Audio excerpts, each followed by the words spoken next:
looked fairly hard fought in the end, but a victory and you progress, which is the aim.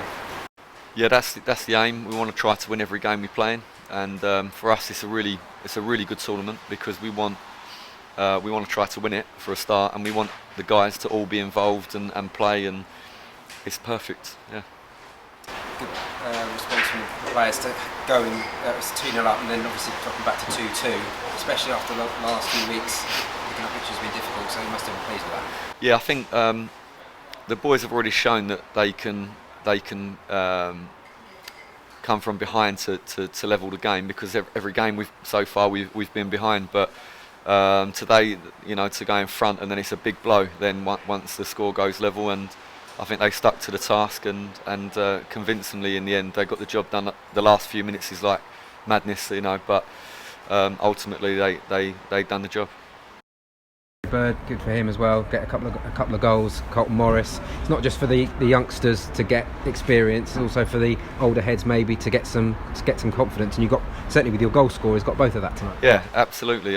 Colton deserves a goal for the work that he's done for the team, and it doesn't matter where they come. Everyone feels more confident when they score a goal. And Jay Bird he's had a tough time because he had one or two issues when he returned after the lockdown period. And the manager put a challenge to him, and he's rose to it, and he deserves to get his goals. Tonight we had, I think, 10 shots from inside the box. He's excellent return in any game of football, so we're pleased with that. A couple of mentions of the goals that they scored, though. They didn't have to work too hard for them. I know Russell's talked about that, calls them rubbish goals, and obviously the first one was a miscommunication, second one penalty. Just feel maybe teams aren't opening you up, which is a good thing, of course, but it's disappointing to concede like that. Yeah, I think we need to be careful when we say they didn't have to work hard for it. Stevenage worked unbelievably hard. The boy that makes the run for the penalty has run his socks off from the halfway line to our goal tirelessly with very, very little change, because the guys wrapped him up for the most part. They found it difficult to get first contact and second contact. They worked unbelievably hard for their goals. But yes, I understand the point is that one is an own goal, which is unfortunate. It's two players probably playing in a position they didn't. Jordan Houghton's not played, to my knowledge, at the centre of a free. Louis Thompson is playing in front after a layoff and not really played there before. There's a miscommunication. It's very frustrating, but make no mistake about it, Stevenage put pressure on us non-stop for the entire game for 95 minutes. They kept hitting balls into challenging areas. They competed for everything. So I understand the point completely, but listen, these guys are playing properly to win. Whichever competition you're in, you mentioned it, it's a victory, and it's a kind of something you can build on. Yeah, let's hope that the guys are starting to feel a little bit more gelled together. After plenty of changes and guys coming in late, hopefully they're starting to gel together. We've seen a good pattern of dominating the game, dominating the amount of chances that we have compared to the opposition. We've not been able to be clinical enough in both boxes, but let's hope that this is the start of that.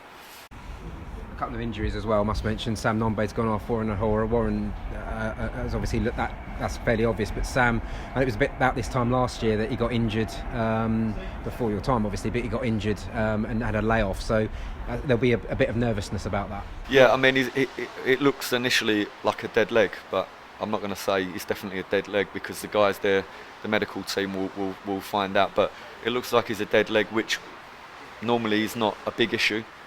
Normally, that again, we'll wait and see exactly what the outcome is. Warren's taken a knock to the head, and protocol says he has to come off the pitch anyway. He's a proper old-fashioned centre back, and he will head a filing cabinet if you throw it at him. So he's got himself a nasty whack on the head, but it won't stop him. No chance. Louis Thompson back in the side today, but we had a good game in midfield. Yeah, I agree. I think you can see his power, and he can take the ball. He can read situations well.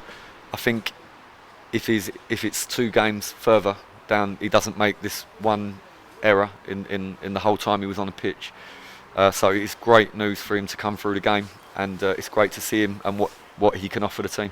So many options in that midfield now, aren't there?